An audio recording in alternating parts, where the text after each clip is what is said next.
কাইলৈ যেহেতু নিফটিৰ এক্সপায়াৰি হয় তো এইখন দেখিছে নিফটিৰ 15 মিনিটৰ চাৰ্ট হয় তো 15 মিনিটত কি হৈছে চাওক এটা ৰেঞ্জতে মাৰ্কেট এই গোটেই ৰেঞ্জটোৰ ভিতৰতে মাৰ্কেট ঘূৰি আছে সো এই ৰেঞ্জটোৰ ভিতৰত মাৰ্কেট সাস্টেইন কৰি আছে এটা সাইডৱেজ মাৰ্কেট আছিলে আজি ওপৰলৈ প্ৰিমিয়াম গ'ল ওপৰত চাওক এটা ৰেজিষ্টেন্স আছিলে এইটো লেভেলত যোনটো লেভেল দেখাইছো এই লেভেলটোত এটা ৰেজিষ্টেন্স আছিলে এই ৰেজিষ্টেন্সটো ওপৰত মাৰ্কেট যাব নোৱাৰিলে সো কি হ'ল চাওক ইয়ালৈকে গ'ল ডাবল টপ নিচিনাকৈ বনাই পেলাই ফল হ'ল আৰু ইয়াতে যোনটো আপসাইডে মুভমেণ্ট আছিলে সেইটো ইমান ফাষ্ট নাছিলে যদিও ওপৰ ফালে গৈছিলে মাৰ্কেট বাট আমাৰ প্ৰিমিয়াম বহা নাছিলে বাট তলফালে যেতিয়া আহিছিলে এটা মই ট্ৰেড কৰিছিলোঁ ইয়াতে এটা ভাল ট্ৰেড পাইছিলোঁ হেতুৰ বাদে এইকেইদিনত মই কোনো ট্ৰেড কৰা নাছিলোঁ এইদিনাখন মই এটা এছএল ল'লোঁ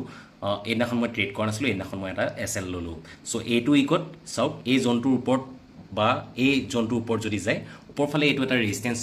জোন আছে দেখিছে 25,260 ওচৰত এটা ৰেজিষ্টেন্স জোন আছে যদি কেনেবাকৈ কাইলৈ মাৰ্কেট গেপ আপ খুলিবলৈ হয় তেতিয়া কি হ'ব পাৰে ওপৰ ফালে গৈ পেলাই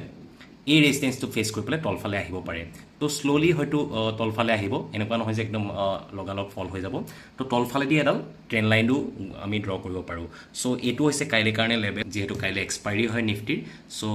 চাই চিটি ট্ৰেড কৰিব যধে মধে ট্ৰেড নকৰিব